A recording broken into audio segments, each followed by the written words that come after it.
The Course in Miracles Experiment, a starter kit for rewiring your mind, and therefore the world, written by Pam Grout, as read by Melody Bailey. The Course in Miracles Experiment, Day 84. Namaste my ass. I used to be Snow White, but I drifted.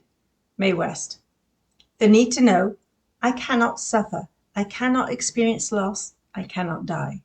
From the jukebox, I Got a Feeling by Black Eyed Peas. The We Will, easy for you to say. The Rock You. Dr. Michael Shermer, a professor and public intellectual who writes a monthly column for Scientific American, is so wary of all things supernatural that in 1992 he started a quarterly journal with the stated aim of debunking fads and cultural influences on science. It's even called Skeptic Magazine.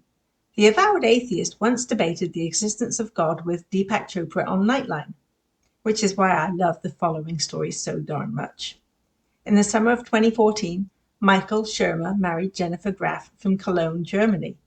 During the shipping of her belongings to his home in California, boxes were damaged, heirlooms lost. An old transistor radio that belonged to Jennifer's beloved grandfather, Walter, successfully made the journey.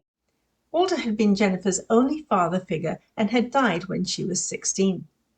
Michael, knowing how much it would mean, attempted to resurrect the radio after decades of silence.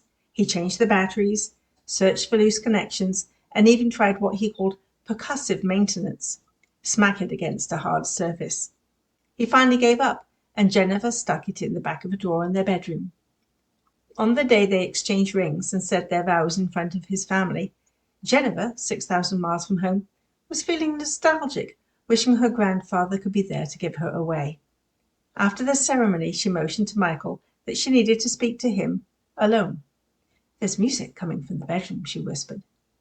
Since they didn't have a music system in the bedroom, they searched for errant laptops and iPhones. They even checked the back door to see if their neighbors had unexpectedly scheduled a party. Michael wrote in Scientific American, "Suddenly, Jennifer shot me a look I haven't seen since the supernatural thriller The Exorcist. 'That can't be what I think it is, can it?' she said." They opened the desk drawer, and sure enough, her grandfather's transistor was playing a romantic love song. The radio continued to play throughout their wedding day. They finally fell asleep to classical music emanating from Walter's radio. It stopped working the next day and has remained mute ever since.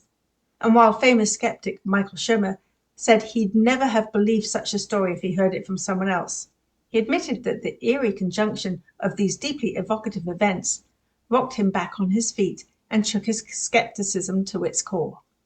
And that's what I'd call a miracle, that a long-time upholder of scientific orthodoxy was willing to publicly share a revelation that contradicts his aggressively argued position of many years. To actually suggest that science may not be the only road to truth after all, that it might not offer the definitive and complete view of reality. As Shermer says, we should not shut the doors of perception when they may be open to us to marvel in the mysterious. 10 to 15. 2. Apply as needed. Thank you for joining me on this A Course in Miracles journey. Speak to you tomorrow. And before you go, remember to hit that like button and hit subscribe.